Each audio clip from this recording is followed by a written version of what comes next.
څوک چې درې کاره کوي سیده به جنت ته ځي. آسان کارونه دي درې، خو مونږ ته مشکل دي. یو کار هغې کې اکل حلال چې د ده رزق حلال رزق حلال نوڼی حلال چې ګېډې ته ځي، حرامه نوڼی نه، اکل حلال رزق حلال.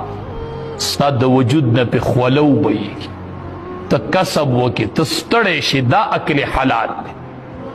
دا خو اکل حلال نه دی که نه، چې موبایل ته ناسي په موبایل باندې لیږي او دنده ایسې ته ناسي او مازدیګر وایي 20,000 روپۍ مې وګټلې. دا اکل حلال دی، دا اکل حلال دی.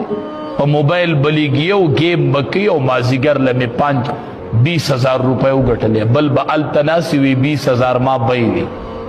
دا اکل حلال نه دی، دا جواری ده. دا صفا ستره قمار دی، قمار.